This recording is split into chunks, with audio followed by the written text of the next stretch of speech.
Good morning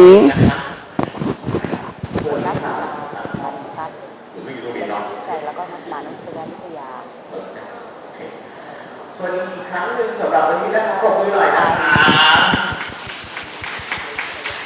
วันสุดท้ายแล้วนะคะสำหรับสัปดาห์สิ่งแวดล้อมแม่โขงอาเซียน2025หรืองานแมวครั้งที่7นะคะในปีเขียวร่วมนะครับปฏิบัติการฟอกเขียวกับประชาชนแจ้งทราบในช่วงต้นนะคะในช่วงนี้การบรรยายเป็นภาษาไทยนะคะดังนั้นขอให้ท่านที่ต้องการใช้เครื่องแปลภาษาสามารถรับเครื่องแปลภาษาโดยแสดงหลักฐานเรื่องของเครื่องแปลภาษาที่ตรงตัวเรียนได้เลยนะคะก็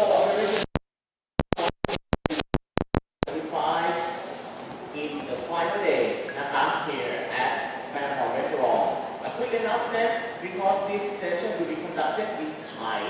So all of beloved foreigner friends, I would like to invite you to have the interpreter machine behind the sanctuary room at the registration table นะคะในวันนี้แล้วเป็นวันสุดท้ายแล้วนะคะเรามีอีก4 วงเสวนาใหญ่ๆเกิดขึ้นที่นี่ที่ห้องซานตุรีและห้อง VIP 1นะคะสำหรับเซสชั่นคู่ขนานที่เกิดขึ้นตอนนี้และน่าจะเริ่มถ่ายทอดสดแล้วที่การเพจของแมวนั่นคือเสวนาในหัวข้อท่ามกลางการช่วงชิงทรัพยากรสีเขียวเรื่องเล่าจากปากนักปกป้องสิทธิมนุษยชน Yes okay Channel 1 yes นะคะอยู่ที่ห้อง VIP 1เรื่องคู่ขนานกันไปในตอนนี้นะคะก็สามารถสลับไปชมได้ผ่านทางออนไลน์นะคะ Facebook ของงานแมวของเราทั้งไทยและอังกฤษตอนนี้เรามีลิงก์ publish แล้วนะคะส่วนในช่วงเวลา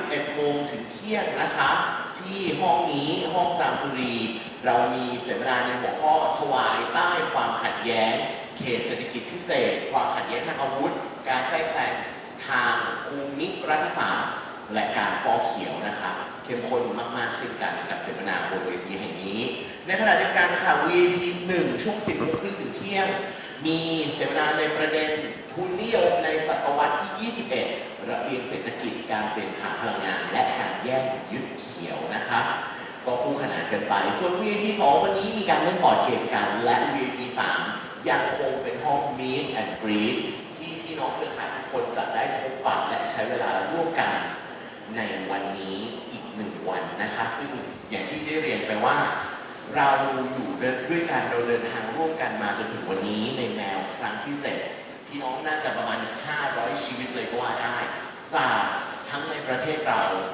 ต่างจังหวัดและต่างประเทศก็ได้มารวมตัวกันในสัปดาห์สิ่งแวดล้อมแม่โขงอาเซียนแห่งนี้นะคะ Before we begin, I would like to give you a wrap up because today there is 3 more sessions for Male's final day. You can have more details on Male's Facebook fan page and also the access link for Facebook for the YouTube live in each live นะคะ happening the same time here at VIP 1 we have the challenging green grabs stories from Mekong environmental human rights defenders also 10:30 to 12 p.m. at VIP 1 room we have the 21st century capitalism economic corridors energy transition and green grabbing and final session here in Manamhon room is the way under the conflicts นะครับ will be the big one as well เอาละค่ะตอนนี้ขออนุญาตใช้เวลาประกาศเรื่องอีก 2-3 เรื่องนะคะซึ่งเป็นรายละเอียดที่สำคัญไม่แพ้กันเรื่องแรกนะคะสำหรับ co-organizer นะคะที่ยังไม่ได้รับทีเชิ้ตของปีนี้สามารถติดต่อได้ที่โต๊ะประชาสัมพันธ์ได้เลยนะคะขอ make sure ว่าเป็น co-organizer และผู้ร่วมจัดกิจกรรมก่อนเป็น priority แรกนะคะโดยเฉพาะอย่างยิ่งนะคะวันนี้ทั้งการรับเครื่องแปลภาษาและคูปองอาหารกลางวันสามารถติดต่อรับได้จุดเดียวคือโต๊ะลงทะเบียนด้านหลังนะคะเรายังคงมีประกาศนียบัตรมอบให้กับผู้ที่เข้าร่วมกิจกรรมสัปดาห์สิ่งแวดล้อมแม่โขงอาเซียนทุกคนมอบให้โดยท่านสามารถติดต่อผ่านโต๊ะลงทะเบียนได้นะคะ A few more things ค่ะ Just a reminder that every participant of MAL 2025 will receive a certificate from us. So please contact the registration table to get yours.นะคะ We still have a long day to go. And not only that, we would like to ask for a cooperation for anyone who didn't return your interpreter machine. Please return back to the registration table before borrow a new one นะคะต้องขอรบกวนนิดนึงเพราะเราต้องมีการเช็คจำนวนเครื่องแปลภาษา เพื่อจะต้องส่งคืนในแต่ละรอบนะคะเรามีการเช็คกันดังนั้นขอความกรุณาทุกท่านหากท่านยังไม่ได้ส่งคืนเครื่องแปลภาษาขออนุญาตรบกวนมาณโอกาสนี้ด้วยนะคะอีกนิดนึงนะคะวันนี้เพื่อนของเราคุณวินนี่โอเวอร์บีจากขบวนการป่าฝนโลกนะคะฝากเอกสารมาให้พวกเราได้ไปอ่านไปรีวิวไปคิดต่อและไปต่อยอดกันนะคะเอกสารนั้นเป็นการรวบรวมจดหมายข่าวหรือกระดานข่าวของ WRM นะคะในชื่อว่าการเปิดโปงมายาคติว่าด้วยเศรษฐกิจสีเขียวการอภิปรายเรื่องการเปลี่ยนผ่านพลังงานตลาดคาร์บอนและคำโกหกอื่นๆนะคะอยู่ที่โต๊ะแจกของว่างนะคะมีทั้งภาษาไทยและภาษาอังกฤษสามารถไปรับได้เลยนะคะเพราะว่าขบวนการป่าฝนโลกอยากให้ทุกท่านได้รับทราบรายละเอียดเหล่านี้นะคะ So from the World Rainforest Movement they provide us gathering books of World Rainforest Movement Bulletin articles นะคะ in the name of exposing the myths of the green economy debates on the energy transition carbon markets and other lies it's free and it's at the snack table behind the Jamjuri room นะคะสามารถไปรับกันได้เรียนย้ำอีกครั้งนะคะว่าสำหรับช่วงนี้การเสวนาเป็นภาษาไทยนะคะมีส่วนหนึ่งเป็นภาษาอังกฤษดังนั้นท่านที่ต้องการเครื่องแปลภาษาติดต่อด้านหลังได้เลยนะคะ Just another quick reminder that the following session will be conducted in Thai so I would like to invite you to have an interpreter machine by asking to borrow the machine behind the Jamjuri room นะคะ Don't forget to put the documentation for the confirmation as wellวันนี้จะเงียบๆหน่อยเพราะว่าคนจะหายไปบางส่วนแต่ดิฉันเชื่อว่าพลังงานของขบวนการแมวของเรานั้นยังคงเข้มข้นยังคงมีพลังที่ยิ่งใหญ่ยังคงมีพลังที่จะไปกันต่อในวันนี้นะคะถ้าเห็นด้วยหรือไปด้วยกันวันนี้ขอเสียงปรบมืออีกครั้งได้ไหมคะขอบพระคุณมากค่ะตอนนี้บนเวทีของเรานะคะวิทยากรอยู่พร้อมกันหมดแล้วนะคะหัวข้ออย่างที่เราเห็นกันบนบอร์ดตอนนี้อันนี้จะเป็นภาษาอังกฤษนะคะส่วนภาษาไทยหัวข้อของเราคือการเสวนาในเรื่องของตลาดคาร์บอนการแย่งยึดที่ดินการเปลี่ยนผ่านด้านพลังงานที่เป็นธรรมโดยมีเครื่องหมาย question mark ติดเอาไว้ดังนั้นน่าจะเป็นการตั้งคำถามเป็นวงเสวนาเป็นวงสนทนาที่ดิฉันเชื่อว่าในเช้าวันนี้อาจจะได้ทำความเข้าใจเกี่ยวกับตลาดคาร์บอนและประเด็นอื่นๆในองค์คาพยพมากขึ้นนะคะขอใช้โอกาสนี้แนะนำวิทยากรและผู้ดำเนินรายการบนเวทีนะคะท่านแรกค่ะนักวิชาการป่าไม้อิสระค่ะดร.สุรินทร์อ้นพรหมค่ะขอเสียงปรบมือด้วยนะคะท่านที่สองค่ะนักวิจัยมนุษยวิทยานะคะคุณนัทสุดาปิ่นทรัพย์ค่ะขอปั่นทรัพย์เนาะขออภัยค่ะท่านที่3นะคะตัวแทนจากชุมชนโคกหินเพลิงสมาชิกเครือข่ายปฏิรูปที่ดินภาคอีสานหรือคปอ.คุณระพีพันธ์ใจชัยภูมิค่ะท่านที่4ค่ะตัวแทนจากชุมชนคำป่าหลายมุกดาหารนะคะคุณพิมพ์วิภาคำมงคุณค่ะ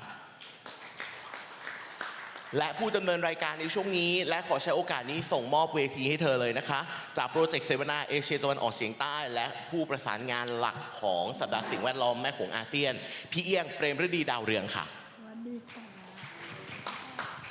ขอบคุณค่ะอาร์ตี้ Good morning everyone from Project เสวนา I would like to use Thai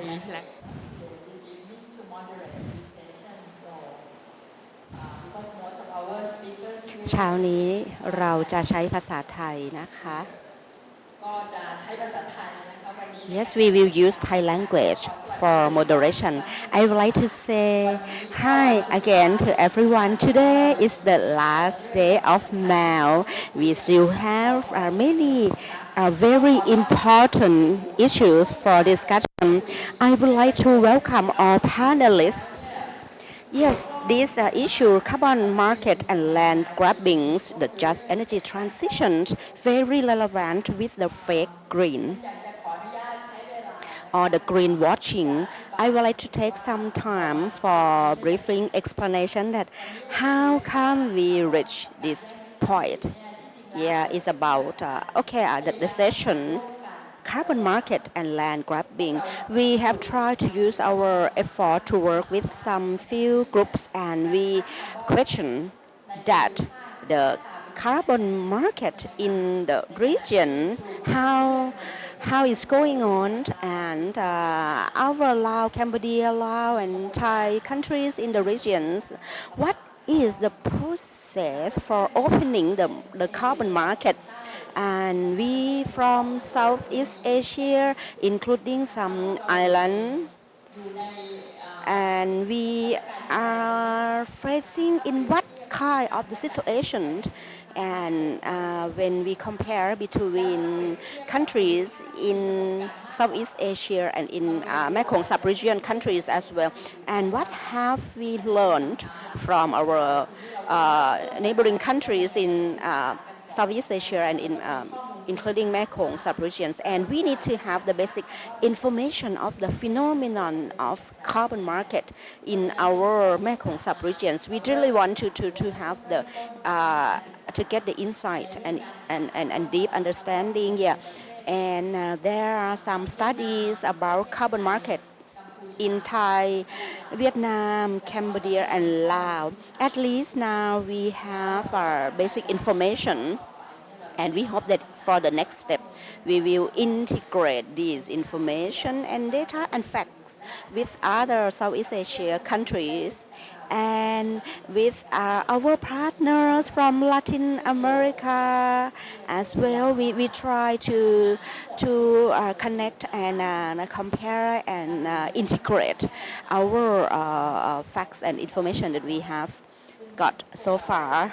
And we, as the groups that keep monitoring about the situation, we have some concerns about carbon market. And today, okay, we will have time until 11 a.m. We have 3 key panelists on my left hand, and 2 of us here on behalf of researchers as well, and we would like to add some more information after we listening our 3 panelists. And this morning I would like to open with the questionings in the game style. So now I would like to give microphone to Natsuda, the anthropologist and researcher. Like, since we expect this session not only speaking, but we would like to this session to be like a workshop as well. And on my left hand, Ms. Natsuda, she is the anthropologist and researcher. And after that, we will hear Dr. Surin Onprom, independent forest researcher, that will link to the key issue about carbon market and losing the forests and lands in Mekong sub-regions and in Southeast Asia. And the next 2 women, we have the community representative from Kampalai community from Mukdahan, that Ms. Pimvipa from Kampalai community from Mukdahan, that have this community have got such the effect from the forest reclaiming policy to as the Thailand national strategy to get the area of the forest for carbon markets. And we will also get to hear the story from Ms. Rapipan from Hin Pleung community, the member of the Northeastern Land Reform Network, Thailand. And after panelist share, I would like to invite Mr. Winnie to reflect and to add information after hearing our stories on the stage, and how can we further cooperation, how can we work together among our two regions. I hope we will take time efficiently. Okay, first of all, I would like to invite Ms. Natsuda. We will start with the game. Ms. Natsuda, anthropologist, researcher. Before we jump into we really want to know the view or the attitude about people here. How do you feel? How do you think about the global warming? In your thought, whether do you think the carbon market will be able to solve the global warming and climate crisis? Everyone can access the questions after you scan this QR code. next question ค่ะอันนี้ก็เป็นคำถามแรกนะคะรบกวนทุกคน This is the first question. Who caused global warming?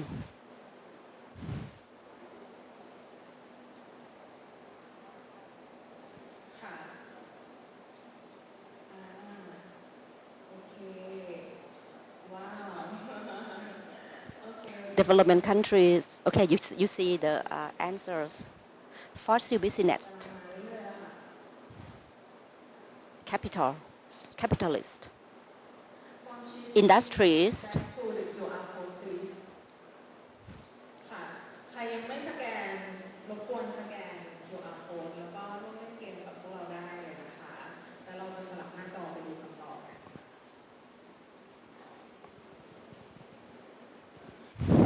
For friends who have not yet scanned this QR code, please do so. We will join this game together. Yes, I see some new friends have just arrived. And I would like Dr. Surin to help to read the answer.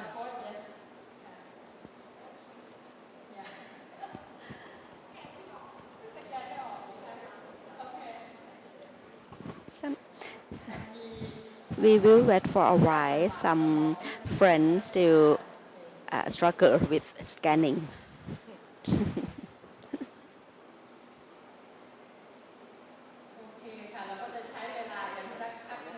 We will take some time to see what our answers look like.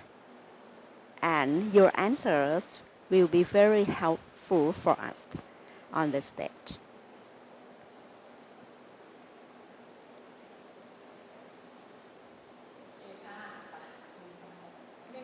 slide please โอเคค่ะมาดูคำตอบกัน Okay, now let's see the answers.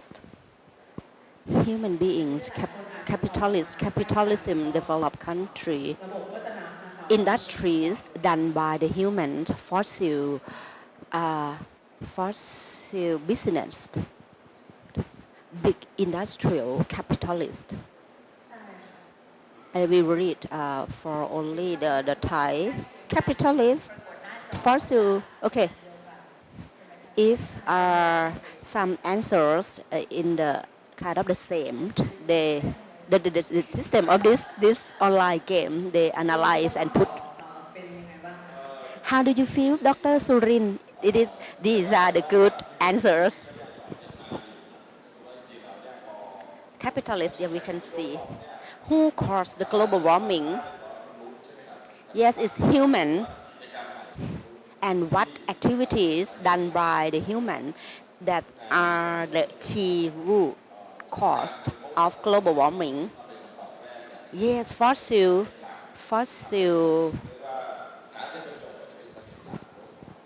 greenhouse gas. Yes, fossil business. I'm not sure whether everyone here in this room have you provide answers for the next question. โอเคค่ะ Okay. จากคำถาม Do you think the carbon market can help solve global warming? ถามทุกคนด้วยค่ะว่าแล้วสิ่งที่เราจะคุยกันวันนี้ก็ว่าด้วยเรื่องตลาด What คาร์บอนเนาะ will we talk today is about carbon market because carbon market have got explanation as it is the solution to solve the global warming problem. Okay. Oh. Interesting answer.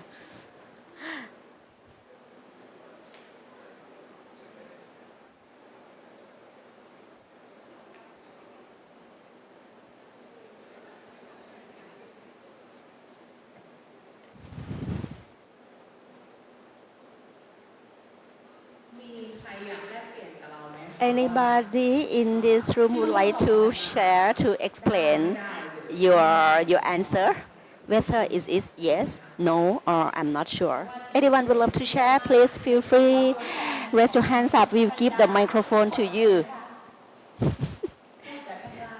I want to hear anyone whose answer is no, is can't. Could you please help us? Whose answer is no, it cannot. Please share why.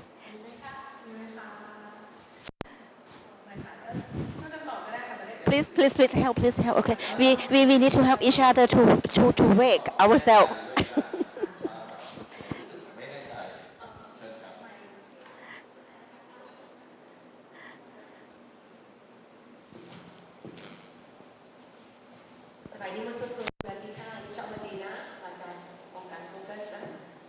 แอมบาเรนามาจากโฟกัส ฉันคิดว่าคาร์บอนเครดิตช่วยไม่ได้เพราะว่าก็เป็นเพียงตลาดแต่พี่น้องคนไทยเขาไม่ได้มีหูฟังอ่ะโทษ I feel like it can't help to solve the problem because carbon market it is the market is the benefits is go to the hands of the capitalists cannot really solve the problem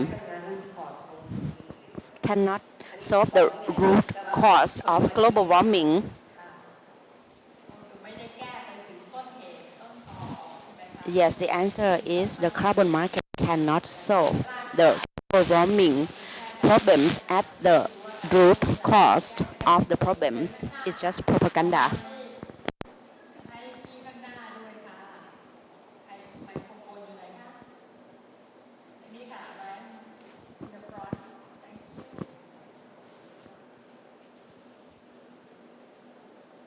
ใครนะคะเมื่อกี้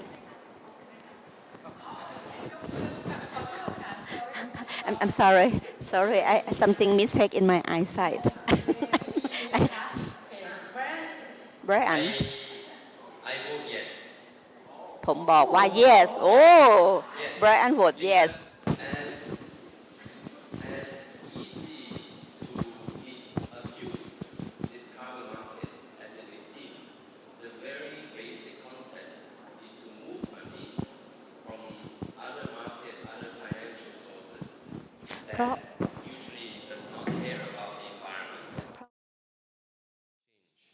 That is why for the longest time the COP UNFCCC COP has been talking about climate finance พูดเรื่องการเงินที่จะมาใช้ในการแก้ปัญหาโลกร้อน I think that okay what we will talk we believe that the carbon market is because the carbon market is the cause of the permit to continue using the fossil fuel.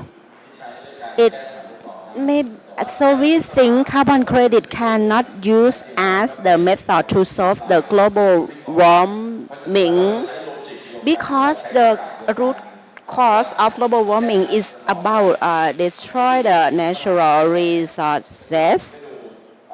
So it looks weird since the beginning because this logic is weird. So for the next sharing, we would like to emphasize for the friends whose answer is no, it can't.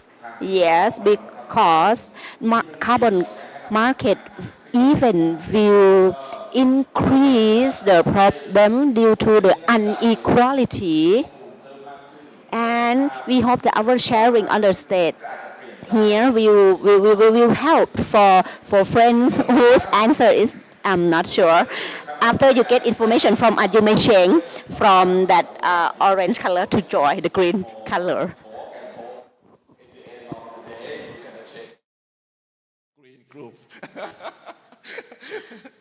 มีจุดประสงค์ is we have our clear objective. We will take around our 15 minutes about the brief summarization from our study. Dr. Surin, yeah, 45 อ๋อหลังจากดรสุรินทร์เนาะที่เอาให้land-based carbon offsetting in Mekong countries. I would like to say good morning everyone again. I would like to start my sharing with thank you very much to Project Sevana that invite me to be part of MEL. My work now we very interested about the carbon credit relevant with the inequality in the society. And once I got invitation from Project Sevana to share about carbon credit in the overview, including the situation in Mekong ASEAN region. So I did not hesitate to say yes to the invitation. And our study, we did the literature review from Thailand and for the rest 3 countries, Cambodia, Laos and Vietnam. Sorry. For our 3 neighboring countries, Cambodia, Laos, Vietnam, I did the literature review due to the limitations of traveling to the field there. Due to the global warming crisis, the governments of our 4 countries, Thailand, Vietnam, Cambodia, and Laos. These 4 countries have been using the carbon credit to protect, to take side the capitalists. So I would like to share about the trend of carbon credit that the government used to protect, to take side, to support the capital groups, and its cause the negative impact to the local communities, including indigenous communities, and even worsen the inequality in the society. My personally, therefore, I got to the terms of planting the forest. Yes, since 1990. 1990, when I was a student in the faculty of forestry, that I heard the story that if the people plant the trees and then the people who plant the tree would get the money for solving the environmental problems. During that time, as the forestry student, I felt very excited because due to the forestry industry was not good during that time. So after I graduated from forestry department, I felt like, if the people would get the money from planting the forest, it would be very good. Yeah, after I graduated from Kasetsart University, after that I got to get involved about issue of the carbon market during 2012. As the global launched the project of REDD plus or RED plus implementation in LMCV, and during that time I was interested how can the Thailand National Development Department that got the money for Red Path project. I was interested how could we kind of flow the money from that institute to the people's hand. Yet, and I was very interesting whether that mechanism could really help the people who were living in that area and who were like getting the impacts from the problems. But after that, I got more and more questions due to Thai government ratified to the Paris Agreement around 2015. Under these concerns, due to that the government allows the private sector to get involved or get benefit from trading in carbon market. Because they gave the power to the private section to be the key player. So after I graduated from Thammasat University, I felt very interested to do the study about this. And Laos, Cambodia, Vietnam and Thai, these 4 countries of us here ratified Paris Agreement, and our governments need to promise on how much of the gas emission that each country promised to reduce, to decrease the emission. And the enforcement or the commitment to comply with Paris Agreement allow the operation of carbon trading between the global north and global south, or the developed country and developing countries, and it lead to the projects about the forest, and it caused the impact due to the policy or the orders from our 4 governments. But if we be aware more and more about the negative impact and the effect, we can say those operations cause the inequality in the society. And under the discourse fake green that provide opportunity for the private sectors to get involved in the trading, there are many discourse that I would like to say that these capitalism governments, these capitalism states, we can say actually they I would like to say that the capitalism and the states or the government, they are like lovers. They kissing each other. They have very close relationship, and they produce such discourse. Low carbon society, green economy, green growth, carbon neutrality, and net zero emissions. This discourse. We no need to understand all the definitions of all of these discourses. Okay, our organization, if our organization have the carbon neutrality, our organization contribute to the growing of the society and the economy, is fake, is lies, because this court grab us away from solving the problem at the root cause, and keep us away of questioning the capitalism system that still keep using the natural resources. And the term green have been used to claim for the sustainability and keep us away from questioning their discourses. And all of these, they created for protection the capitalism and to expand their capitals for more and more investment.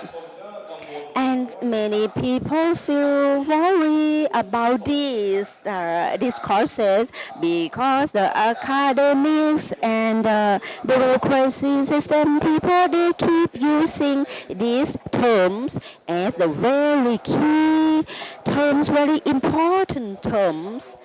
Actually, these courses are fake, are the big lies because these discourse have been used to further causing the global warming. Anyone have you know about Paris Agreement? Yeah. There is one key term is about carbon compensation or carbon footprint. Yeah, the compensation for carbon footprint is allow the ones or the group, for example, energy groups that they have been using the fossil fuel to produce the energy that and they emit the greenhouse gas. So our globe is like have the big thick blanket to cover our globe and not allow the temperature to release back to the space. The networks of the states and capitalists, they use the mathematical logic to calculate and they produce the carbon credit and they calculate the space of the forest known as carbon sequestration or after they calculate the capacity of the forest, the capacity of to absorb the carbon, and then they get the carbon credit. And for forest, and then the carbon emitter, that they need to get the permit to release 10 million tons of the carbon. It means they can pay their money to pay for the forest area that its capacity can absorb the amount of the carbon that equal to the amount of the carbon that they want to emit. So this mechanism is unjust. But in reality, it means carbon market support the carbon emitter to be able to emit the carbon for more and more. But actually, carbon emission is the root cause of the global warming. But you can see the mechanism of carbon market even worsen the situation of more and more carbon emission and worsen the problem of inequality in the society. And this mechanism happened under the state's projects. For example, the projects to expand the area of the forest in that country, and those projects kick the people out of that area due to the state want to claim back those areas for carbon credit project. Yes, so it means the effect impact to different aspects of the society, the economy, the society, etc. So these mechanisms like as the result of the Paris Agreement, Paris Agreement solution let the different governments around the world still continue using this mechanism.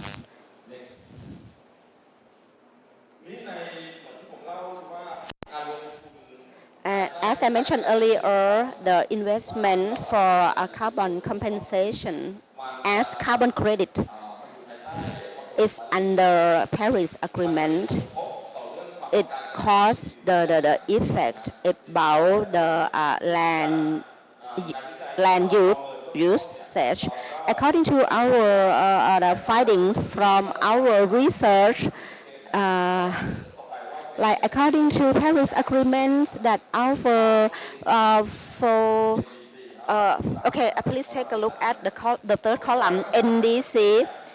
This is the commitment that our governments promised. Cambodia promised to reduce 64.6%, Laos 60%, Vietnam around 9 or 90%, and Thailand 40%.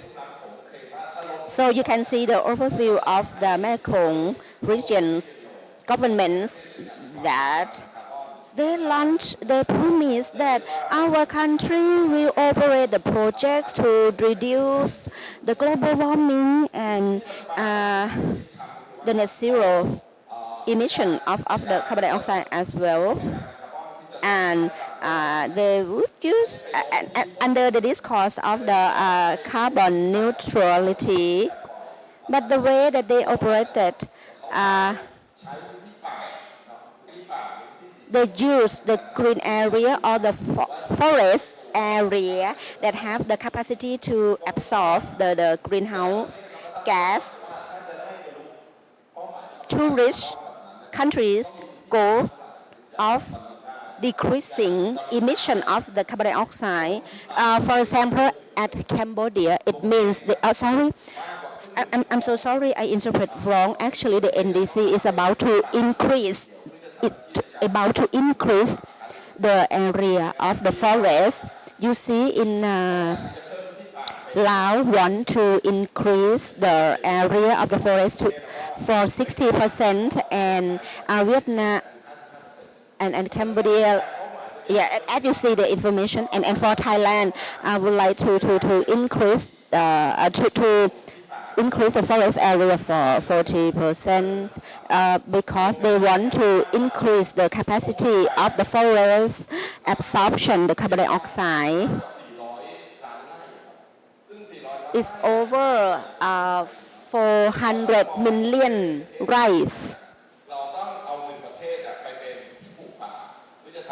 Okay, if we if overview of these 4 countries, the objective to increase the forest area, total of the forest area that they want to increase in the total can be kind of equal to one country's land.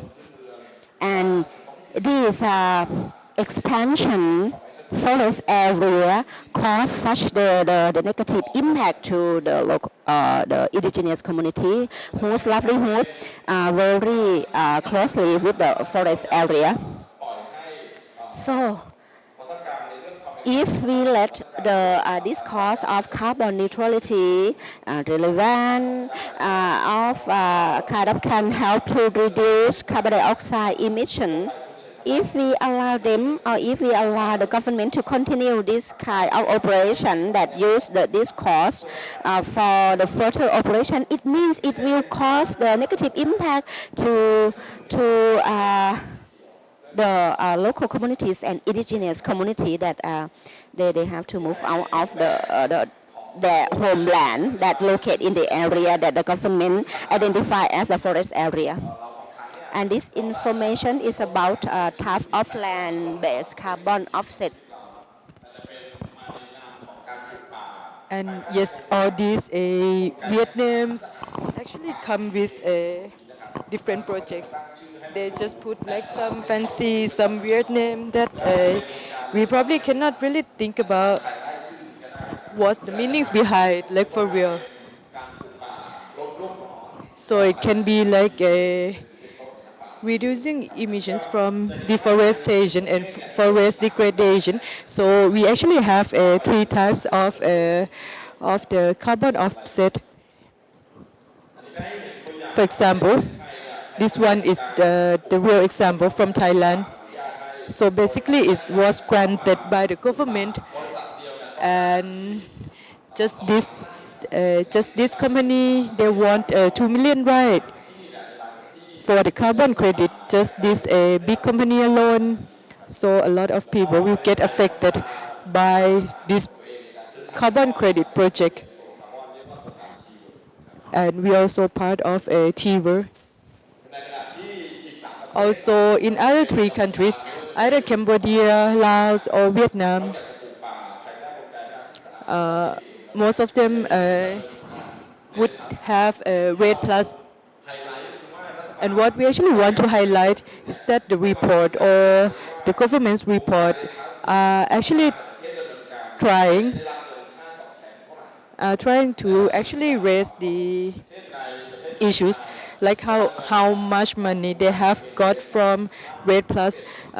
Cambodia, for example, got the budget, and for Laos, they got around $8 million, as same as Vietnam, that they have got $51.5 million from REDD Plus project. And basically, because this money, because of a lot of money, so people should not even question. But the thing is, how much of this money actually go to the community, to the people. So this is the question. Okay, thank you very much, Ajahn Surin. So he actually gave the overview, so I would like to add into the details. I used to work in Laos. Like my first job, I started off with the forestry issues in Laos since 30 years ago. So I try to push for the law amendments or policy changes in Laos to include also land rights of the people. So from my experience working in Laos 3 decades ago,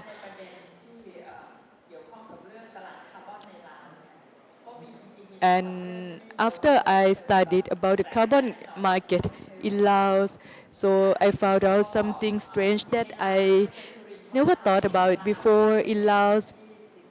For example, they focus on rate.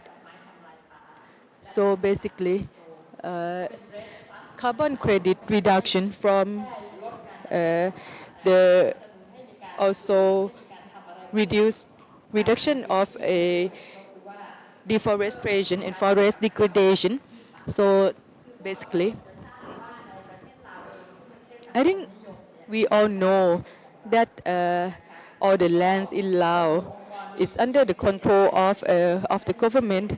So basically, it doesn't belong to the individuals. The individual can just use the land, but they cannot own the land. So it's actually the government who would just grant the permission for the people to use the land for a specific purpose. So they actually call basically in the forest area, they would just call it like forest land. And seems like Laos, according to the information from the World Bank, seems like Laos actually has more than 71% of forest areas compared to the whole country. And I actually don't believe that is actually 71%.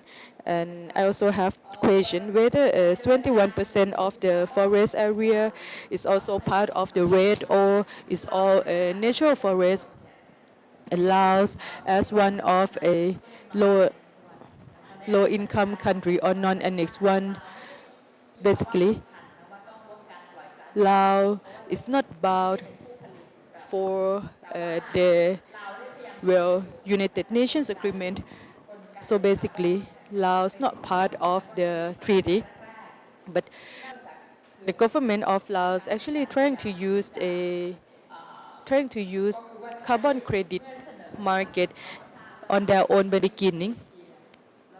For example, on the dam construction and all that stuff, because we know that Laos is being called as if they can increase the number of forest area as well as the number of area as well as the number of the dam constructions, because it's going to produce the clean energy. So altogether, if Laos successful in terms of increasing their carbon credit, they can receive a lot of money, like $42 million, which is a lot for them, for Laos. And ADB is the main driver who actually help Laos to amend the laws related to carbon credit, including dam construction and also well and rate as well. So basically, ADB got the policy kind of directive from the World Bank, and then ADB is the one who actually helped Laos to get themselves ready to be one of the biggest carbon credit in Asia. And last year, Laos just who actually get affected by this carbon credit program, but somehow we don't know exactly. We don't know for sure where this money would go to. And the regulations are also complicated. So we actually don't know if the money from World Bank would go directly to the community or would just go somewhere else. We have no idea. We have almost zero information from the community. But I think from what we know and from the information we have, we can already question the decisions made by the Lao government. And I can just add a little more information from my study that was conducted in Cambodia. So first of all, at policy level, we really have to review first like what kind of policy or what target in the policies that Cambodian government has set for the carbon credit. So basically, for the carbon credit reduction, they wanted to reduce 56 million ton on carbon credit, and 60% would just come from red, and this will be the main basically tools or mechanism that will transfer Cambodian society to the low carbon emitter society basically.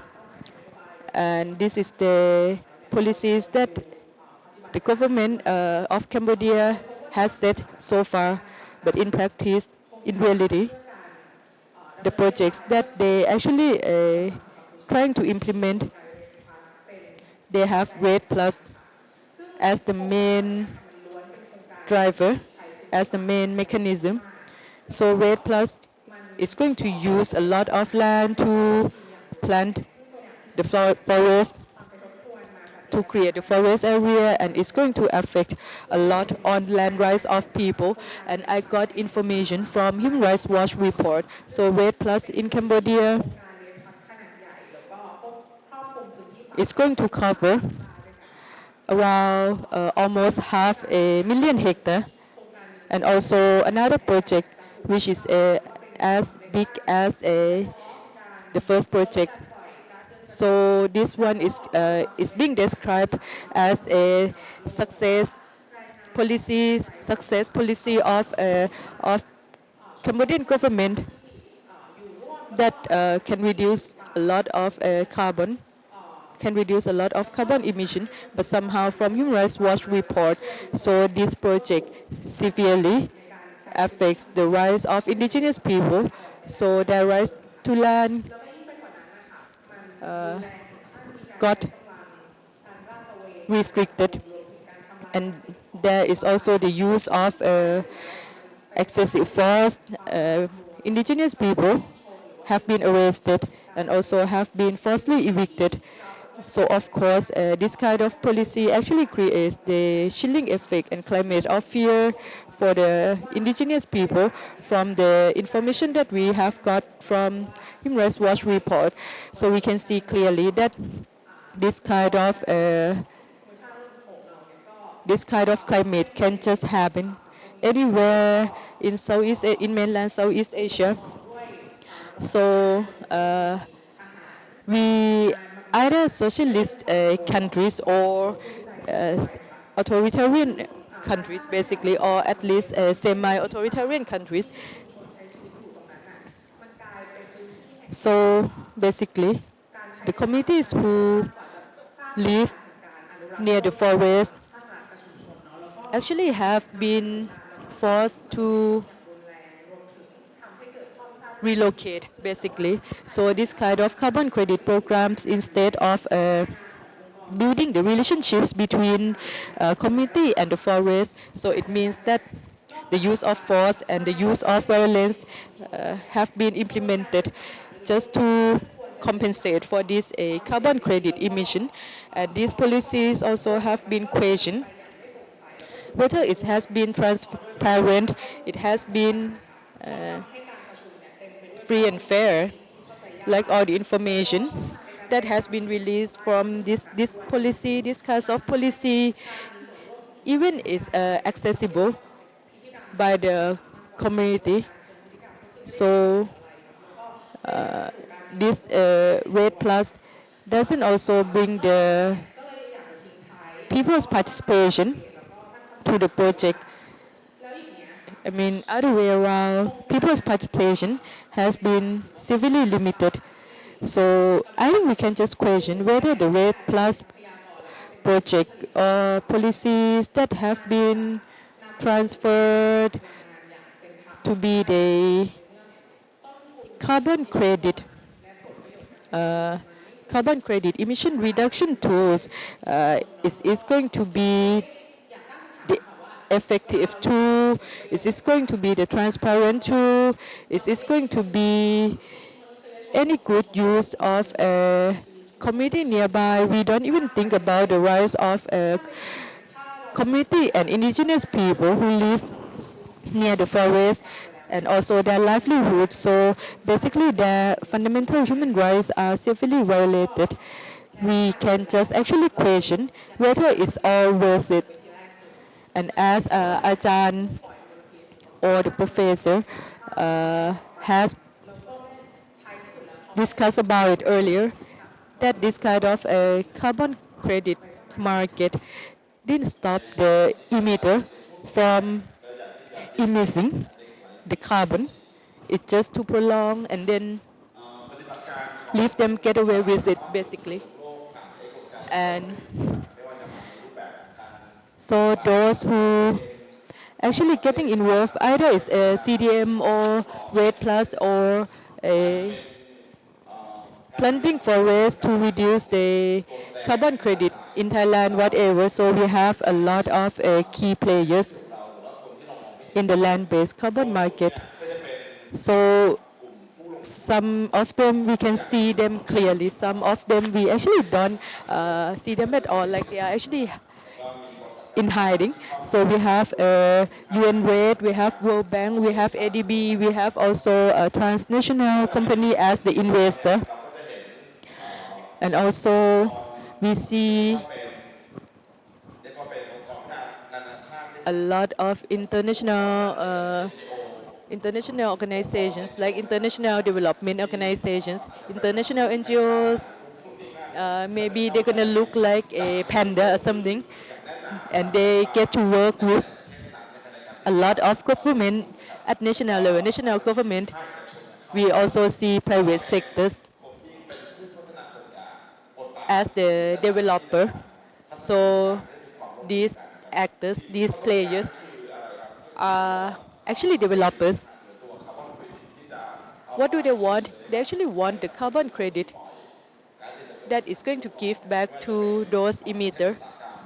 So either they are industrial countries or the capitalists or even transnational companies.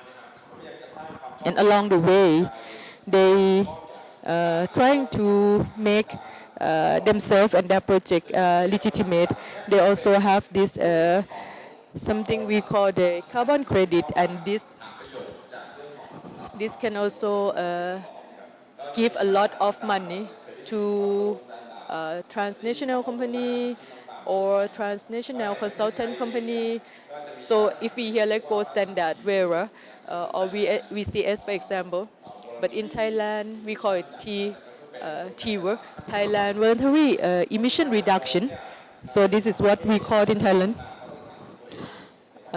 In other countries, they can also develop their own standard that is going to give legitimacy for the carbon credit market. But somehow, this kind of carbon credit project also, in many places, evicted community people and indigenous people from their land, from their ancestral land. So we're gonna give the floor to people from the community to actually voice out their concern.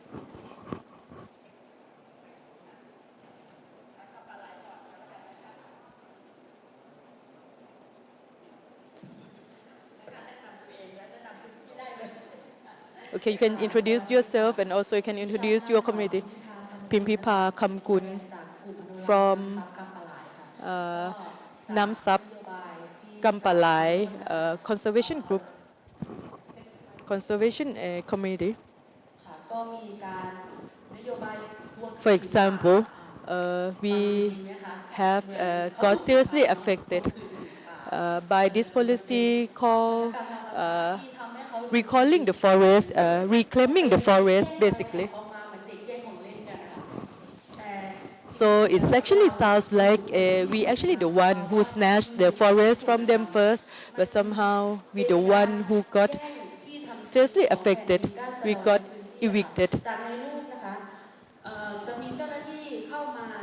And we, just for example, the government officials just came in and then destroy our rubber plantation, destroy our agricultural areas, and we were threatened that if we actually trying to get it back, we're going to get arrested, for example.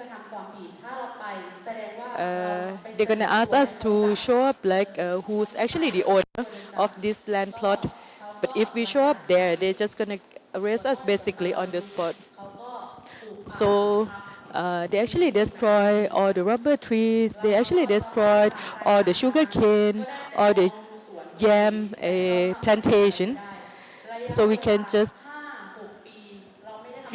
look, but we couldn't do anything about it. And then after after 5-6 years, we couldn't even do anything about the land plot that they took from us. And when we actually invest in the plantation, either it's sugar cane, rubber plantation, or even it's yam plantation, we really had to get the loan from the agricultural bank, and then we didn't get any return because all the land got snatched. And okay, maybe you can just share a little, like how was it before? How was the land used before this policy? So before, the land was really abundant. We can just live peacefully next to the forest. We can just get the seasonal food. For example, if it's like a mushroom season, if it's bamboo shoot season, or we can just find the insect. So it's basically kind of this forest is for like communal use, and it's kind of a traditional communal forest basically. It's, how did you actually see the forest back in the past?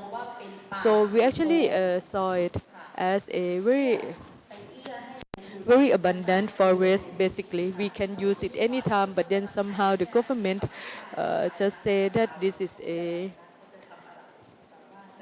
kind of a deforested area already, so they can give it to the capitalists. But then the government also claimed that we living in the national park area and we have no land deed, we have no land title. But somehow we be living in the area since our ancestor time. Then the national park came to us basically, and when they actually announced the national park area, they didn't even check whether the villagers have been living in this area before. So we've been fighting. We submit the petition. So we've been fighting for like 5, 6 years, and eventually the government admitted that the survey done by the government official was completely wrong. So this reclaiming forest policy was conducted in a wrongful manner. So we actually went back and then uh, kind of plant also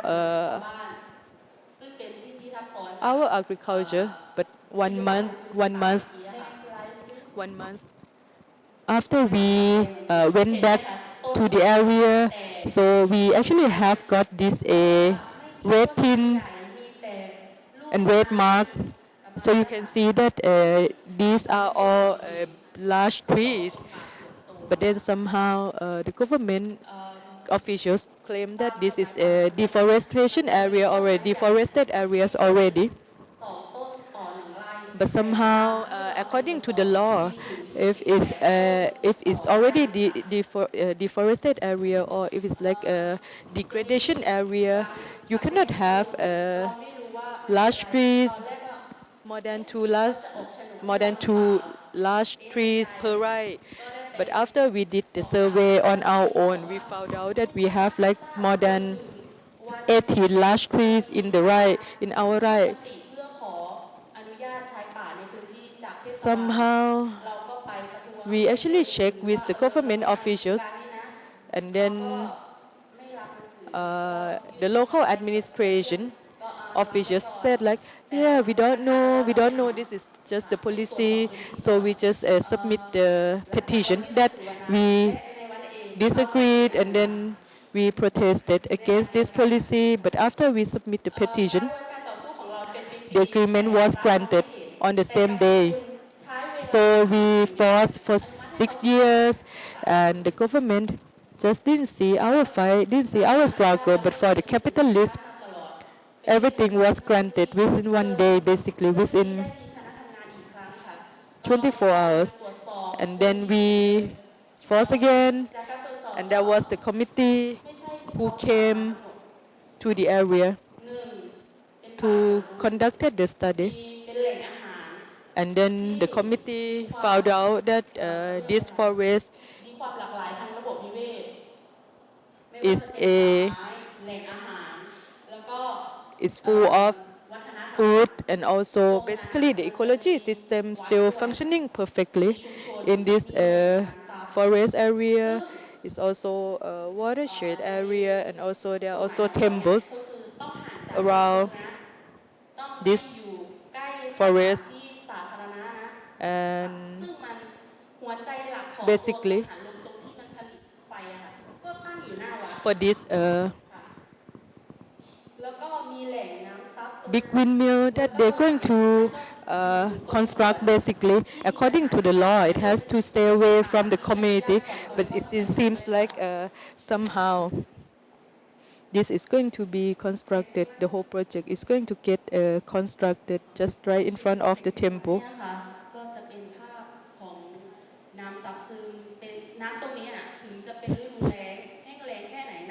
So this watershed area, even if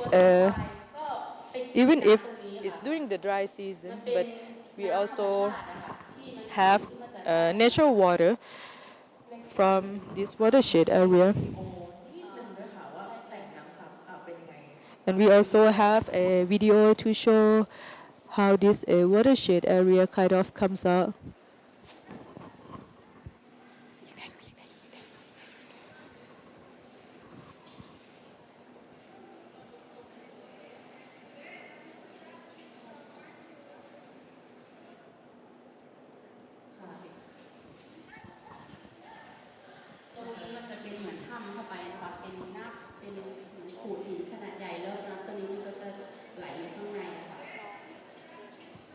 So this is how the หลังจาก the water kind of start การตรวจสอบ in this watershed มั area. นก็สั่งให้ชะลอโครงการ So after the study was conducted by the committee, so the project was suspended, but somehow the whole committee has been threatened. เพราะว่าถ้าจะพูดก็คือเปลี่ยนที่ผู้นำชุมชนด้วยนะคะก็ And I really have to say that is also about the committee leaders.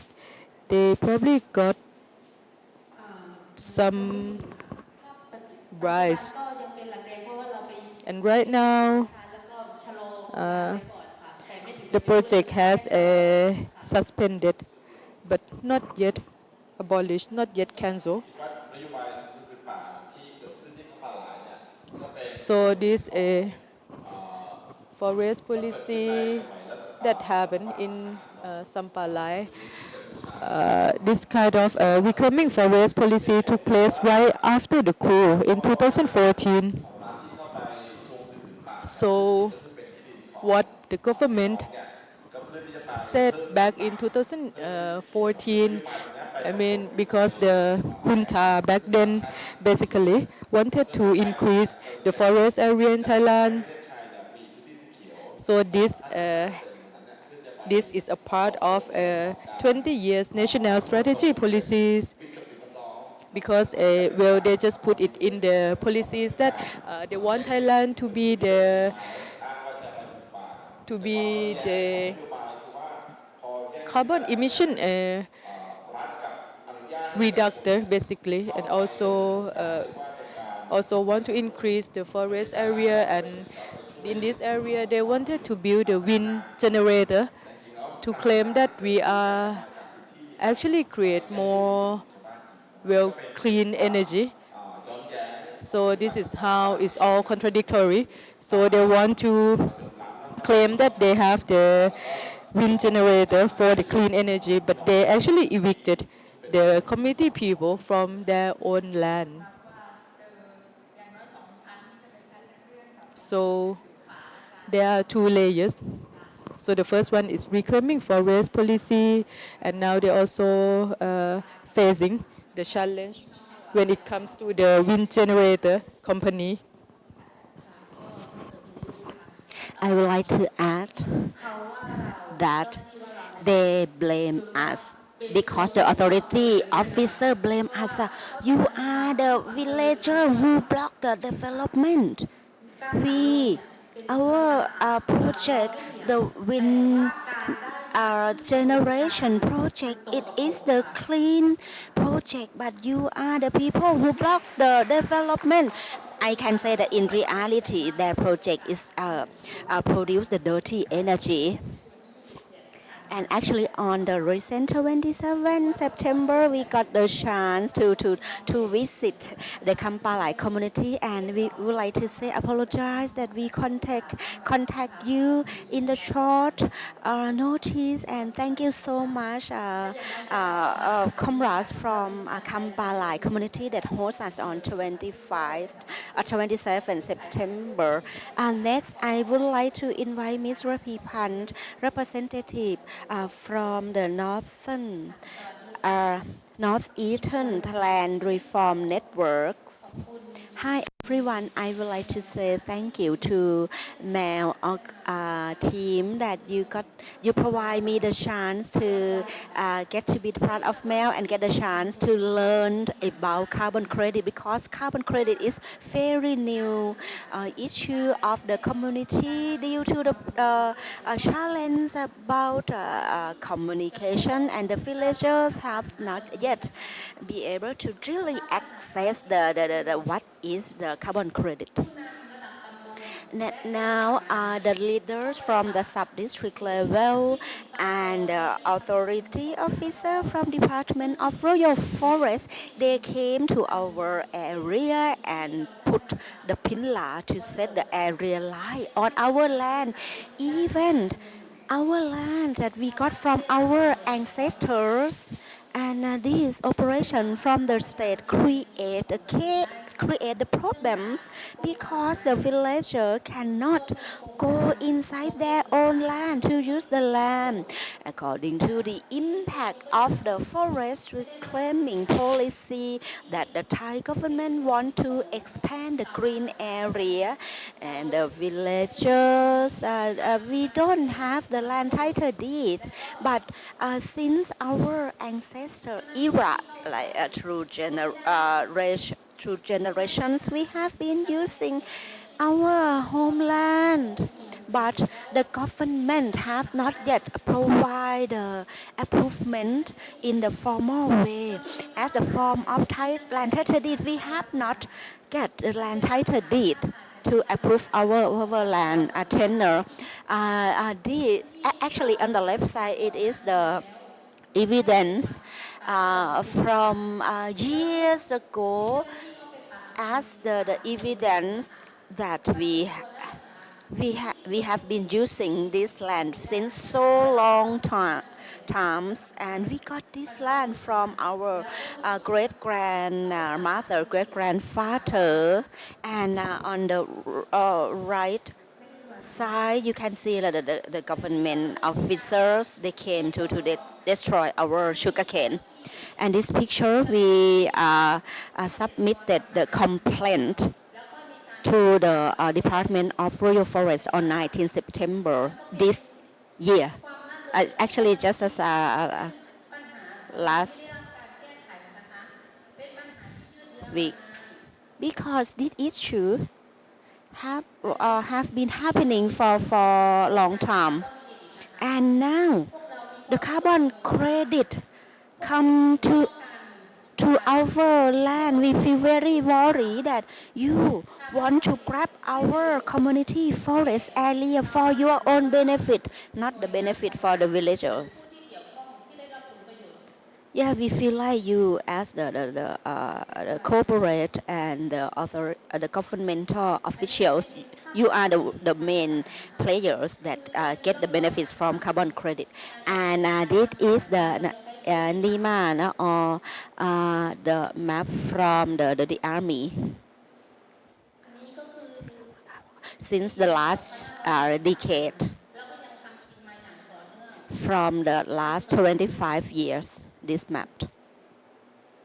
Yes, this mapped from the army's map.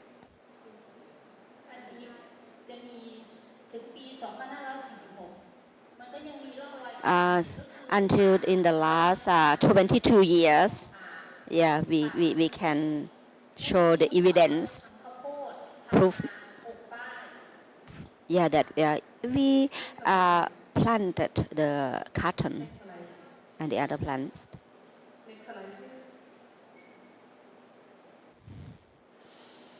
please.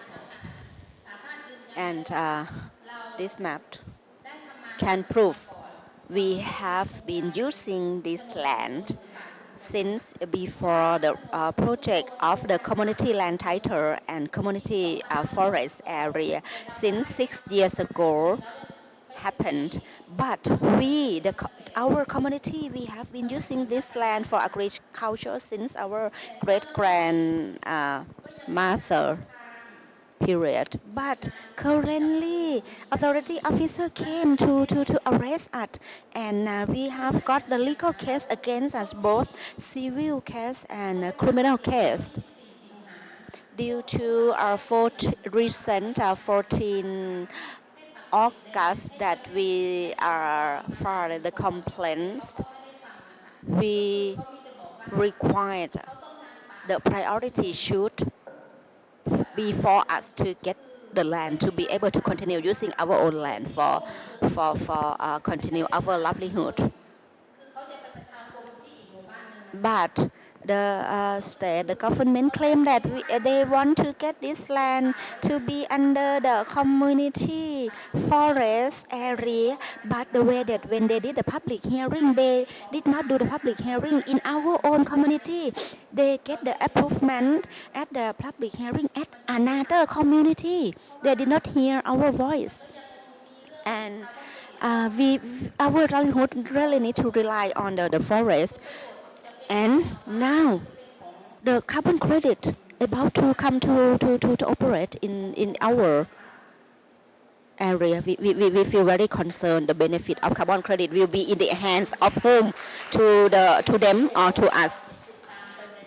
Thank you so much for us as the people who keep monitoring, keep watching the situation of the forest area that are through many decades already. And anyway, the people's movement, we have been fighting for so long time, and among our friends here in this meeting room as well, that we never ever give up. We continue fighting to protect our rights. Now we open the floor for question and answers and sharing comments. Anyone, please feel free to raise your questions. We may open for few questions before we move to the next step, next session.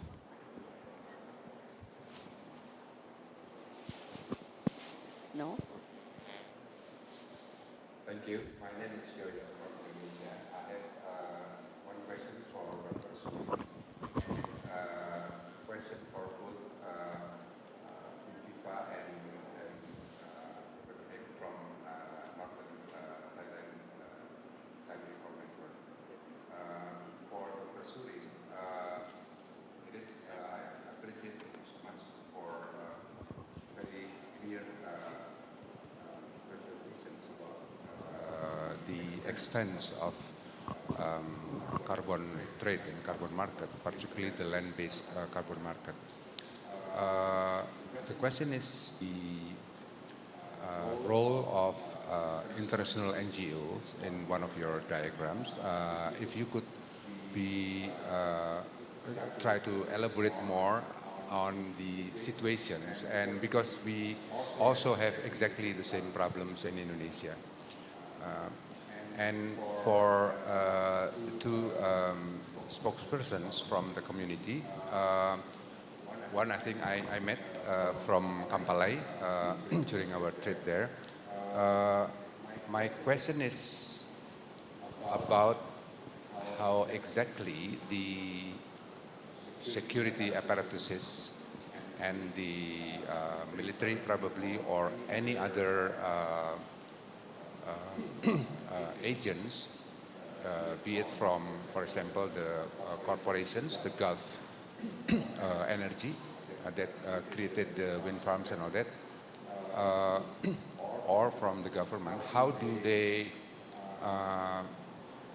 do their operations? I learned, for example, from our field trips that according to the leader, I forgot his name, 5 people already got killed throughout the process of all this resistance.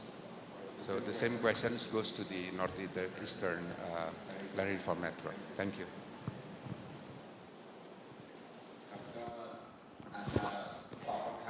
I would like to reply the first.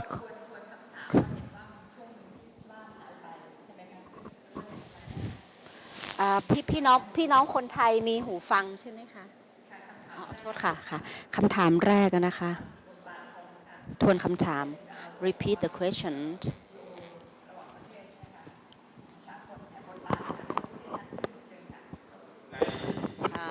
For the first question, in the overview of these 4 countries, there are roles of international NGO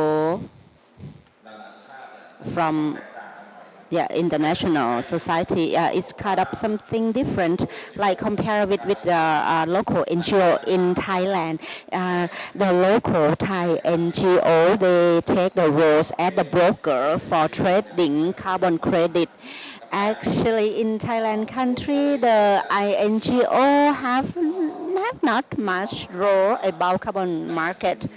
But in Thailand, the local Thai NGO have the connections and contact with the key players in the carbon credits. If we use the view of the power momentum, the local NGO that they got the trust from the communities, they take advantage from that such relationship to convince the community to join the carbon credit project. But in another country, for example, in Laos, we can see obvious role of INGO, and it's also reflecting in the reports as well that the NGOs they catch hands with the villagers in the community, and WWF have such the big credit about carbon credit in Laos, and they have the connections with the corporates, for example, that the cruise standard that get benefit from the carbon market. Yeah, and Pieng may add not much for additional information that per my knowledge that some NGOs, not only NGOs but also authority officer of the governments our Mekong ASEAN governments. It means once the carbon market project in the hands of authority agencies, so the people can't critique freely, or people don't have the freedom of expression to critique the carbon credit project. And the second questions go to Kampalai community. Our friends from Indonesia visited your community already, and he would like to ask the question about the situation about the threats against the environmental defenders who are the villagers in the communities. In our community, don't have the case of killing or no death case, but we got the physical intimidation. For example, Mother Y, she's here in this room as well. She got the treatment like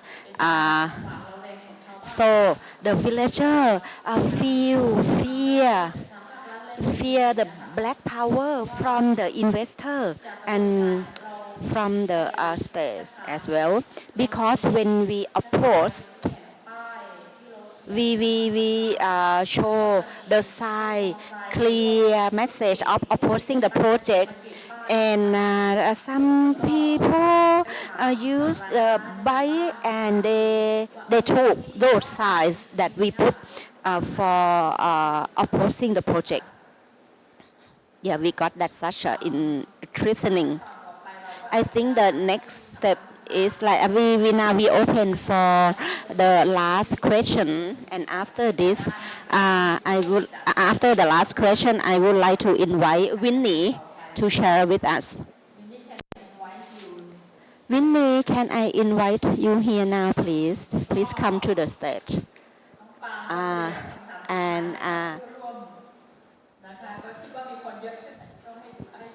I think as now we get more and more audience in this room, we may show the QR code for game again.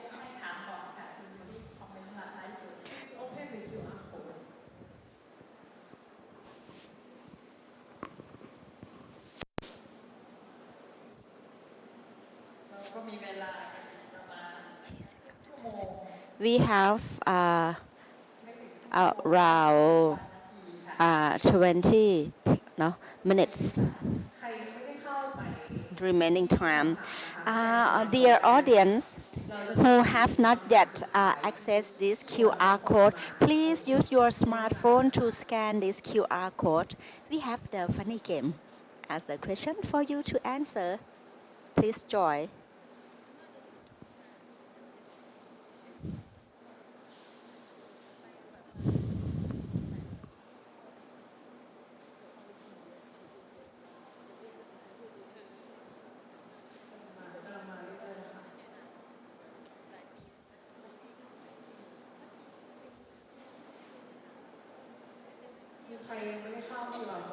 Anybody have not yet scanned this QR code? Please join. Please do.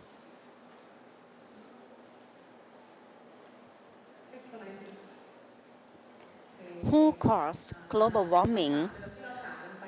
Yeah, the same questions we asked at the beginning of this session.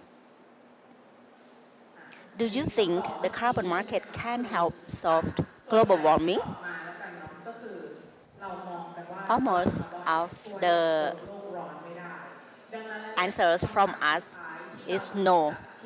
Carbon market cannot solve the global warming problems. And after we listened to our panelists already, what can we do to achieve climate justice?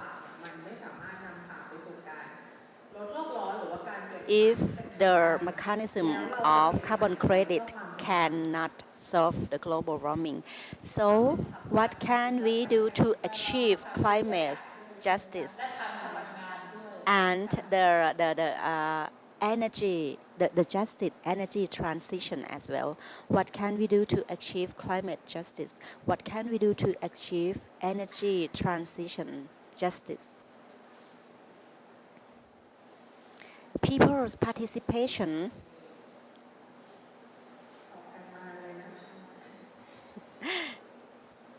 payback climate debt คุณจะต้องจ่ายเงินมานะคะเพื่อที่จะมาแก้ปัญหานะคะ payback climate debt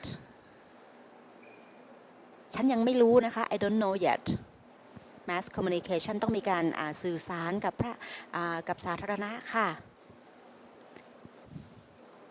no boomens ไม่เอา boomens คืออะไร ตรวจสอบภาครัฐ to monitor the states to no more exploitation น่าจะคือจะต้องไม่มีการเอารัดเอาเปรียบกันนะคะ I think it's no exploitation support vulnerable society ให้การสนับสนุนชุมชนที่มีความเปราะบางที่เสี่ยงจะรับผลกระทบ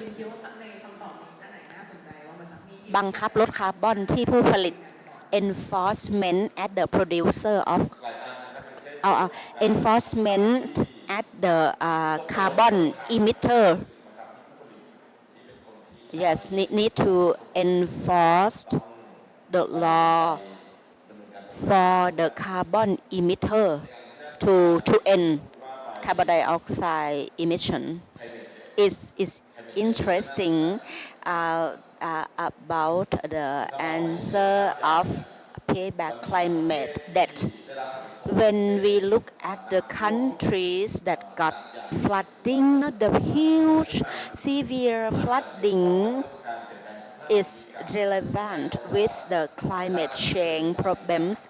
How can those countries that got the severe flooding to get the compensation? For example, the public that country got after the severe huge flooding. How can that country access compensation? Before we move to the next step. Okay, before we hear Winnie now, I would like one audience to explain why, to explain your answer, please, for participation of the audience. Please, the audience. I am Kampin Akson from Ubon Ratchathani province. The villagers and communities in Ubon Ratchathani province, we are the people who get the effect from a carbon credit, a carbon market, and from the dams. And especially after BE 2562 military coup, there are the legal cases against the villagers in the communities. After listening the panelists, according to the policy for increasing the forest area, and the whole situation is go to the fourth solution. And I would love to share that the trees okay, I'm curious to know how they calculate and get the carbon credit. We confused about that. one thing that the National Park Department never explained clearly to the villagers is like the lacking of the clear communication. And now Thai government moved to another Kosotosh movement that the people who living in the Mekong River Basin area, like the Thai state policy, like they let the people be able to get the permit to rent the land in those protected area. So the effect of those policy and order, the villagers feel very worried because they kind of those policy cause to like kick off the people who have been living in that area for so long time. They have to move out to stay somewhere else, and also we have got the effect. We have been facing the negative impact for the greenwashing projects, and the villagers like the verdict of the legal case against us that we got imprisonment. Even we try to get the bail out, right? But you know, for that case, there was the van, and some people came out of the van and they took the picture to support their what we don't know. So those kind of action of as a stranger from outside, we feel very worried. So we're thinking about the new constitution, totally 100% draft by the people of Thailand people may be the solution, because now the state and the in our history, the corporate and the Thai state, they have the key role to dominate Thai constitution. And it very restrict the participation of the Thailand people. So I think that Thai new constitution may be the solution if the Thai new constitution get fully participation of the people who be able to join drafting the new constitution. And now I would like to provide 10 minutes to Mr. Winnie from the World Rainforest Movement.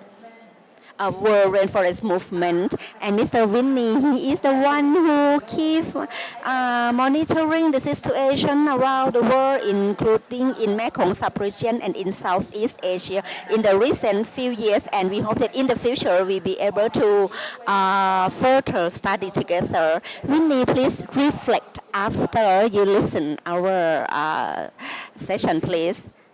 ขอบคุณมากๆครับคุณเอี้ยง It's a challenge to make 10 minutes comments again, which you can cut me. Some comments on what has been told. Maybe a first comment. Surin mentioned the Paris Agreement. Paris Agreement comes from an international conference to discuss the problem of climate change, correct? They are discussing already 30 years. And the very bizarre thing of everything what we are discussing is that the climate problem we know very well. What is the cause? The burning of fossil fuels since the Industrial Revolution, very excessive. That is the big cause. So the solution is very simple: to keep the oil in the soil, to stop extracting coal. There's also a small other cause, much smaller than the oil and the coal, which is deforestation. Yeah? So during these conferences, of course, they started to discuss, okay, so if oil is the problem, how are we going to deal with this? Yeah. And then, you know, the governments and the oil companies, they said, yeah, but leaving the oil in the soil is of course not in our interest. And at some point in these conferences, to summarize 30 years, they said, let's talk about forest. And more or less like this happened. So first, 1997, they started to talk about forest. They did not really succeed so much.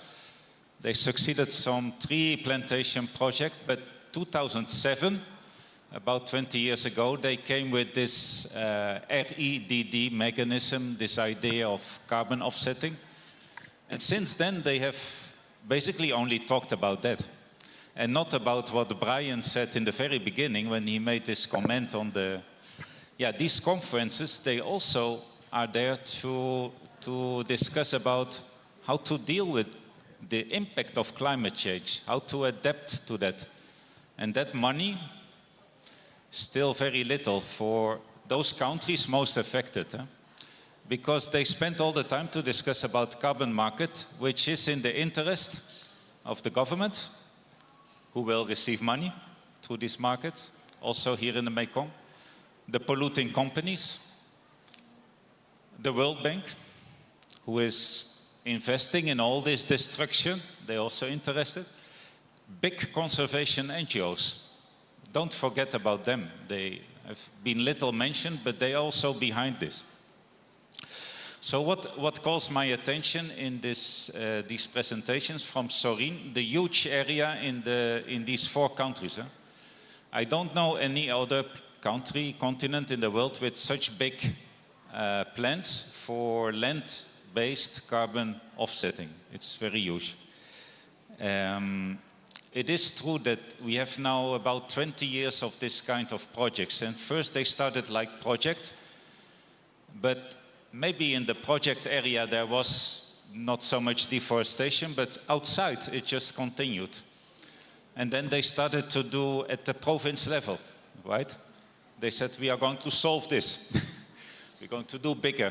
And we heard from Mera, from Indonesia yesterday, that in Kalimantan, they have such a project, but he said, mining, there are 1,200 coal mines in East Kalimantan.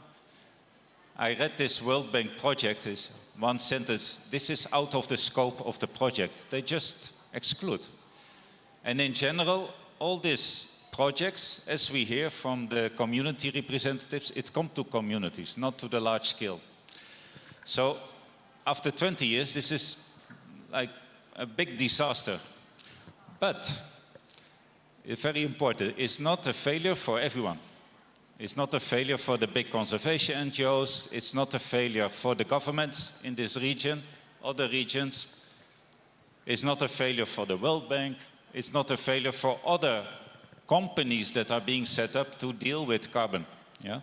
It's a very important reason why it still continues, although it doesn't solve anything.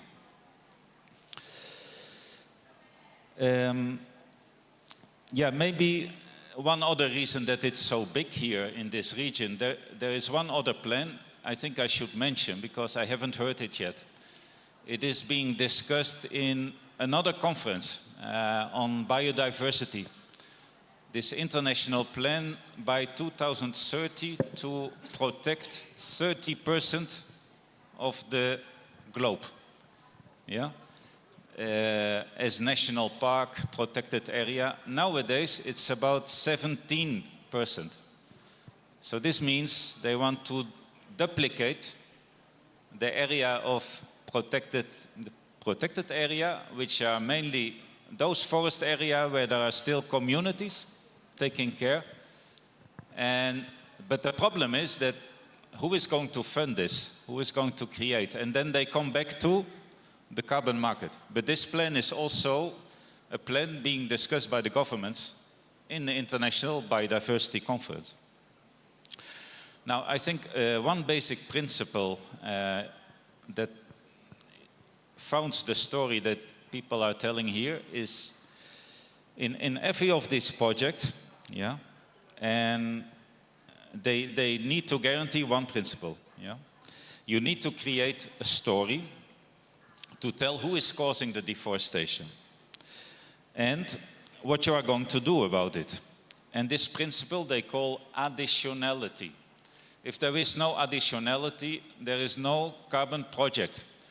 So many people don't know what is carbon credit, what is carbon, and many of our governments, they also don't know. Sometimes they think, I'm going to protect forest area, I will get money, but it's not like that. That's why the World Bank is here in the region to make sure that they will follow this principle. And this explains, so I think one thing is very important, Ian, on Laos, for example, get into the document of, I think this is World Bank project, So we have been reading, and you always find a chapter, causes of deforestation. And they will talk about logging, they will talk about mining, maybe hydropower dam, also causing deforestation, but they will always talk about people. People are doing agriculture in the forest. They usually call it slash and burn, yeah? Not shifting cultivation, this traditional method. No, this is causing deforestation. So people are affected. And I think the most perverse thing in these projects, the more you say people are causing deforestation, the more money you can make. Because that is the carbon credit about. Carbon credit is the amount of money you can get. If there's little deforestation, there are few carbon credits, little money. But if you say, okay, if this continues, there will be a lot of deforestation, because this is all hypothesis. It's so hypocrisy, because they think they know what will happen in future, with a project, without a project. So if the more they say there will be deforestation, which will mean the more persecution of the communities, arrests, what we have heard today, the more money you can get. So in terms what we can do about this, get hold of the documents. Yeah. I think we should be careful to talk about, call this false solution. I don't think it's very easy to think of real solutions in this complexity, right? I think we should be careful about this, but we should show the hypocrisy, the manipulation behind these stories. We should keep on talking about keep the oil in the soil, because all of this is to distract the discussion on the real problem. You understand? This comes from climate conference, not from forest conference. They just want to, with carbon market, protect some forest. So we notice internationally they are talking less about the problem of oil. Actually, oil is expanding. Oil, coal. Imagine here in Thailand, it's based on oil, the energy matrix.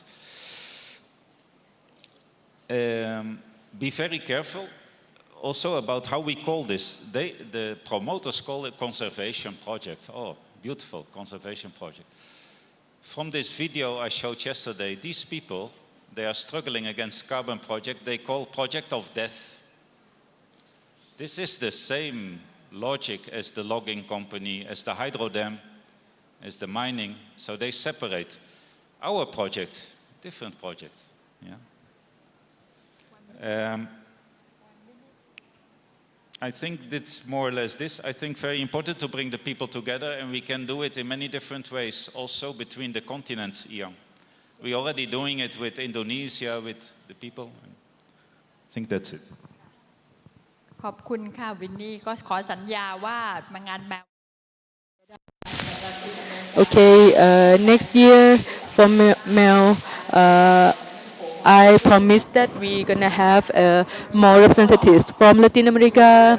And today we don't have much time left, so we have only 5 minutes left.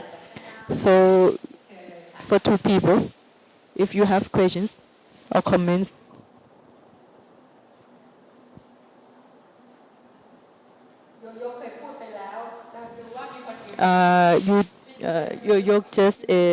You just said something. Maybe we can give the floor to other people to contribute. Okay, we have Kun Vitun and Yoyok. I have 2 points.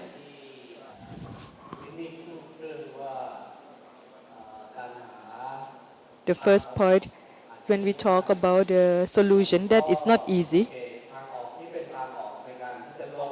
I agree that it's not easy to demolish all of the carbon market. So that's not easy. But somehow I also have a question about what Dr. Surin just presented, that there are international actors, either World Bank, ADB, or international NGOs, or those who actually set the standard.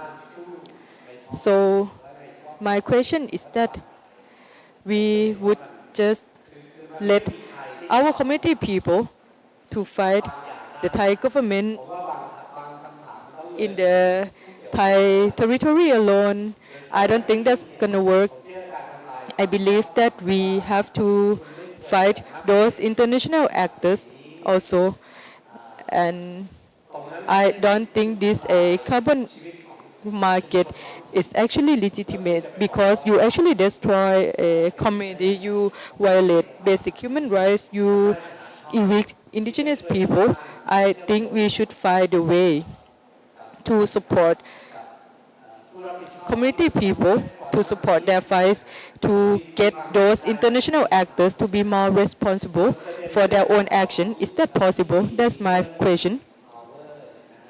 And talking about the wind power, the wind generator, that put another layer of problem into Kampalai communities. So I actually got to talk to those who support the clean energy, who actually promote the increasing wind energy or clean energy. So this is one thing that also push for more and more wind generator constructions. Can we also actually question this kind of policy when, especially when the government actually gives the patent or permission to those companies at the planning level, PDT? Shall we actually conduct SEA by the government?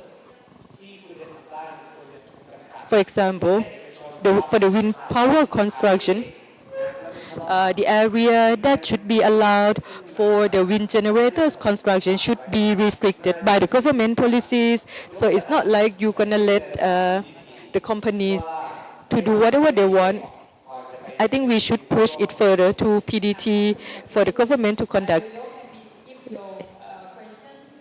SEA first, so the government can have the control over area restriction.